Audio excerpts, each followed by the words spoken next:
abans d'això, saludem a aquesta hora en directe des de Palma a Jaume Sastre.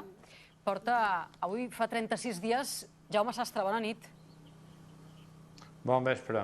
36 dies en vaga de fam per demanar diàleg. Ara mateix aquesta és la reclamació, diàleg al govern del Partit Popular, al govern de Bauzá, per aconseguir què exactament? Perquè vostè porta 36 dies i no sé si creu fermament, si té confiança, que la seva protesta pot fer canviar alguna cosa al Partit Popular.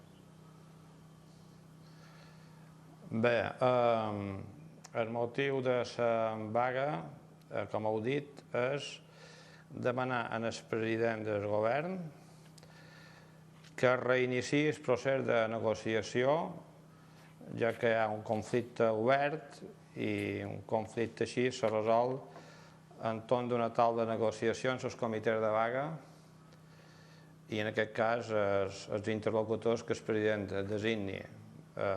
Aquest és l'objectiu de la vaga. Ja duim aquest curs de 18 dies de vaga, van fer 18 dies de vaga entorn d'una taula reivindicativa de 10 punts, un dels quals era el TIL, però un primer punt era la retirada dels expedients en el director de Menorca. Jaume. Després m'heu dit si crec que això serviria de qualque cosa. Evidentment, si no n'estàs convençut no hauria començat i estic convençut que aquesta vaga servirà per moltes coses, entre d'altres coses per canviar la mentalitat de bastanta gent que veuen que el president Bauzá du la comunitat educativa, pares, docents, però també la societat balear una crispació que per les visites que he tingut molts dels militants i fins i tot dirigents del PP no comparteixen.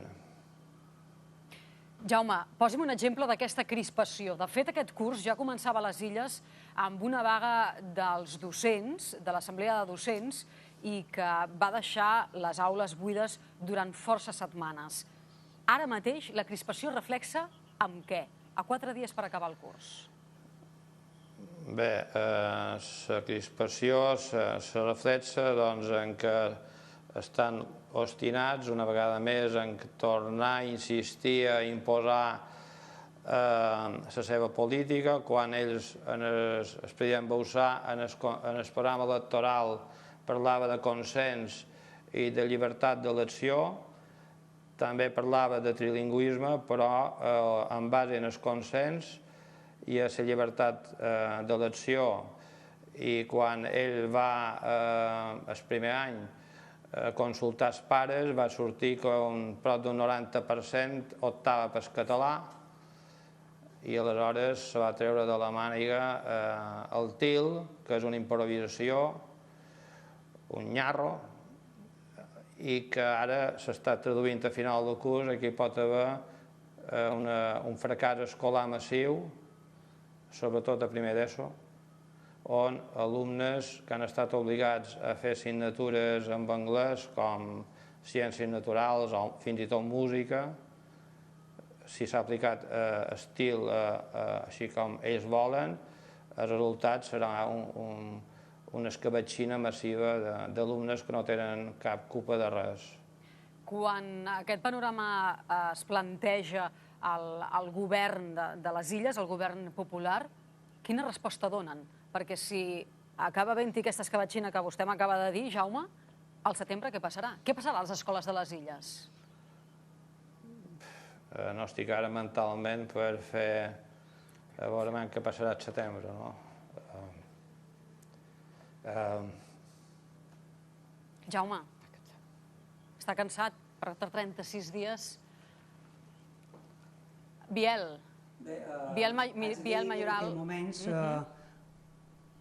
en aquests molts de centres, allò que fan és intentar debatre el TIL i la majoria de centres d'aquí el desaproven. Per tant, això vol dir que el curs de l'any que ve, si hi ha una resposta per part d'aquest govern, suposam que continuarà sent una mica calent, perquè l'objectiu que té el govern, que és arraconar realment la llengua catalana de l'ensenyament, continua vigent i, per tant, els mestres estan disposats a que aquesta lluita continuï per tal de servar una educació de qualitat, digna i sobretot en la llengua vehicular d'aquesta terra.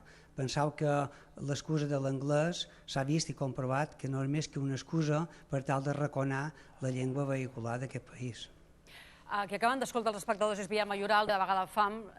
Doncs l'estat de Jaume Sastre era delicat, ho hem vist en directe, sabíem que estava acompanyat de Biel Mayoral, que és amic, a més de mestre i músic. Biel, fa només uns minuts, aquí en el .cat, hi havia qui qualifica aquest plantejament que avui fem aquí, també en connexió amb les illes, en directe des de Palma, d'apocalíptic. Bé, jo el que hem vist és que hi ha hagut una resposta en aquesta vaga de fam generalitzada. Sectors de tots, persones de tots els sectors han vengut aquí en aquesta casa llarga que ha acollit en Jaume. Aquesta casa penseu que és una casa que està gestionada per gent que és marginal i per tant vol dir que hi ha hagut una implicació de tota la societat que ha estat extraordinària. Realment estan desbordats, diríem, de les allaus, diríem, de gent que se manifesta en solidaritat en Jaume Sastre. Pensar que això pot tocar de mort al català a les illes és una visió apocalíptica, Biel?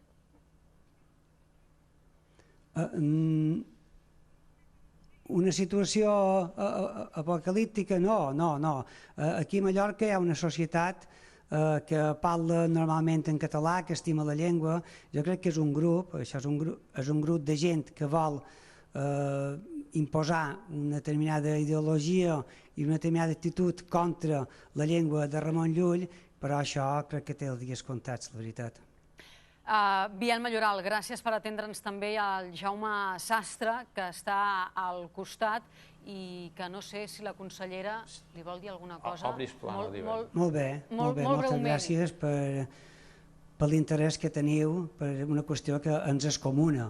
Al cap i a la fi, tant els mestres de Catalunya com de les Illes com del País Valencià lluitant per la mateixa cosa, que és la llengua que ens uneix de bon de veres. Gràcies, Biel. Jaume, digui.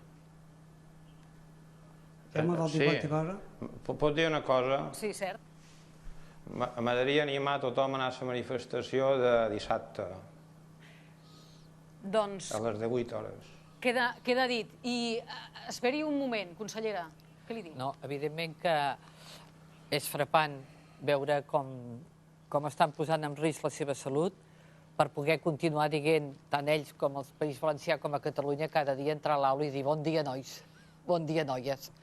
Els que diguem bon dia al dematí quan entrem a l'aula l'hem de poder continuar dient i per nosaltres el que passa a les Illes, el que està passant a València i a la Pau era l'avís del que volien que passés a Catalunya. Gràcies per la vostra força. Jaume Sastre, Biel Mayoral, gràcies en directe des de Palma. Teresa Casals.